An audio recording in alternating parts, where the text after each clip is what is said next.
चिड़िया होती है एक दिन घर के आंगन से उड़ जाएगी, पर उससे पहले बेटी के पंख खोलने की जरूरत है। वो पंख कैसे? जो कई माता पिता कैद करके रखते हैं, उनके पंख नहीं खोलने देते हैं। नहीं बेटी हो तुम ये ना करो, तुम वो ना करो, टॉर्चर कर कर कर करके दिमाग खराब। एक बेटी जब वो छोटी होती है 5 वर्ष की तो बहुत तेज होती है, फिर जब वो कुछ बड़ी होने लगती है तो माता पिता उसको ये कहने लगते तुम्हें ये नहीं करना, तुम्हें ये नहीं करना, तुम्हें वो नहीं करना। वो बड़े होते होते होते होते इतनी भय वाली हो जाती है कि अगर वो घर से बाहर निकले तो सड़क पार करने में डर लगता। और जो लड़का होता 5 साल तक तो वो नाक पूछबो नहीं जाना, तो बुद्धू था और उसको खुली छूट मिलती है। और फिर वो जवान होता है तो भले डिस्ट्रिक्ट मजिस्ट्रेट की गाड़ी निकल रही हो, हाथ लगा के निकल जाएगा, हाथ दे के निकल जाएगा। तो करो विश्वास बेटी पर, तो ये विश्वास छू लेंगी। खोलो पंख इनके तो ये आकाश छू लेंगी। तो इसलिए बेटियों के लिए कोई दुर्व्यवहार नहीं, कोई मतभेद मत रखिए। और बेटियां, प्यारा सा गीत बेटियों के लिए जो मैंने खुद ही राइटरी की है, इसकी मैंने ही लिखा है और शायद पहली बार यहाँ गा भी रही हूँ। नहीं गाया था, पिछली बार हरियाणा में गाया मैंने। हरियाणा का वीडियो आप लोगों ने सुना है जी, हरियाणा में गाया तो हरियाणा का वीडियो आपने सुना है, इसलिए ये फरमाइश आई है। तो मैं बेटियों के सम्मान में, जिनके घर में नहीं है लाड़ो, जिनके घर में नहीं है लाड़ो, कैसे करियो कन्यादान, कैसे करियो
महिला को इजाजत देता है कि वो राष्ट्रपति बन सकती है।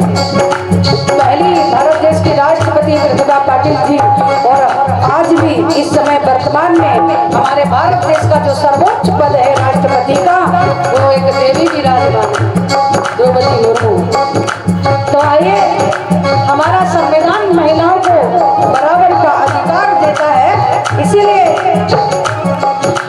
बात हमारी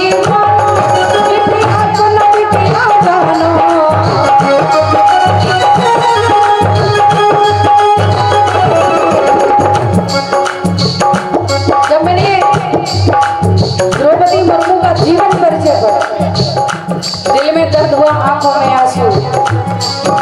बिना जिंदगी जीना आसान नहीं होता है, जिंदगी जीना आसान नहीं होता है, बिना संघर्ष के कोई मान नहीं होता है, और जब तक न पड़े चोट हथौड़े की, पत्थर भी कभी भगवान नहीं होता। इसलिए एक बात हमारी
यूट्यूब पर ये हमारा भजन सुना है, ये गीत सुना है बेटियों का, और सबसे ज्यादा यही सुना जा रहा है, तो उनको बहुत बहुत धन्यवाद।